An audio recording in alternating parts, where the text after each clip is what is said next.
ძალიან ბევრი საუბრეს კოლეგებმა აქ და ბევრი შესაძლებლობა გვექნება ჩვენ ერთმანეთთან ურთიერთობის და არა საუბრის რა. საუბარი მნიშვნელოვანია, როდესაც ხარ რეალურ პოლიტიკაში, მაგრამ პოლიტიკა ამ ქვეყანაში არ კეთდება. ეს არის ბრძოლა ამ ქვეყნის უკეთესი ხვალინდელი დღისთვის.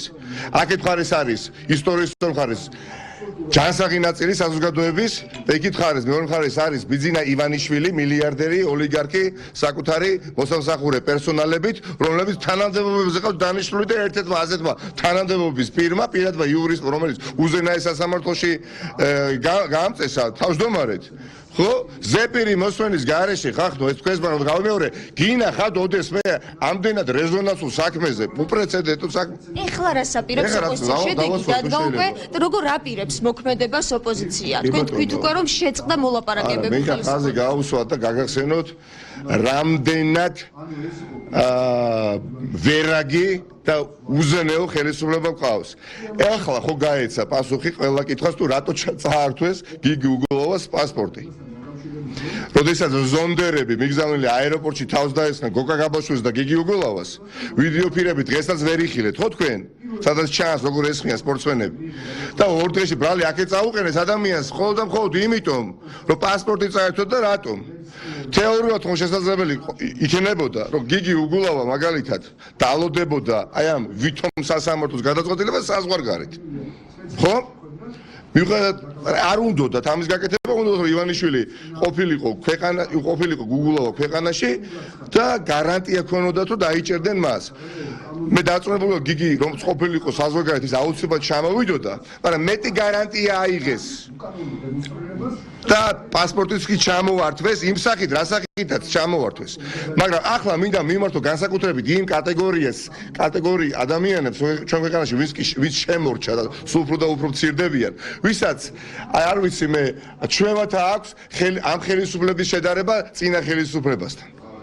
და ამის სახელით ხახტო 1 2 3 მაგალითი, როდესაც ყველა ოპოზიციური პარტიის ლიდერი დღეს არსებული არის ან ბრალდებული, ან პატიმარი.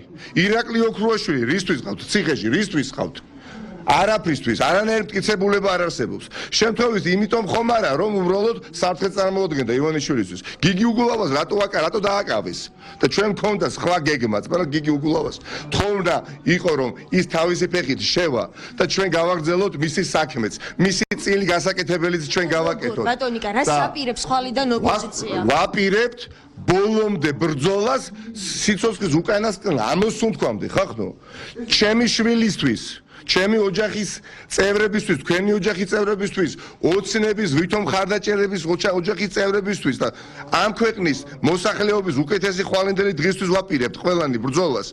ჩვენ იმიტომ კი არ ვიბრძვით. ჩვენ სხვა რამესაც ვნახავდით, რითიც დავკავდებოდით და მათ შორის გიგი უგულოვა. საფრთხეს გიგი უგულოვაში რატო ხედავს ბიძინა ივანიშვილი? იმიტომ რომ ხელს უშლის და ხელს უშლით ივანიშვილს აწარმოოს მისი ეგრეთ წოდებული პოლიტიკა. ვერ გააკეთოს ფული, ვერ მოიპაროს ფული, ვერ დააპატიმროს ადამიანები და ამ ქვეყანაში ბავშვებს არ წაართვას მომავალი, ხახტო? საპროტესტო აქციებს ისედაც ატარებდა ოპოზიცია. ეხლა მარტივად არის. როგორ ვაპირებთ? აქ არ არის ოპოზიციის მხოლოდ და მხოლოდ საბრძოლველი. ჩვენ ვართ უბრალოდ შესაძლებელია უფრო წინა რიგებში ვიდრე სხვა დანარჩენი ადამიანები, ხო?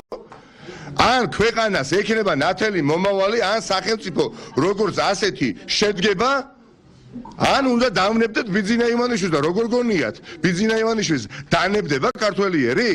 ჩვენ სამშობლო ყოველთვის გვექნება, ჩვენ დავიბადეთ ამ ქვეყანაში და ჩვენ სამშობლო ყოველთვის გვექნება ყველას ერთად, მაგრამ ბიძინა ივანიშვილის პირობებში სახელმწიფო ვერ გვექნება და ამ დუნიაზე არსებობს არაერთი ერი, რომელიც როგორც ერი არსებობს, მაგრამ არ აქვს სახელმწიფო.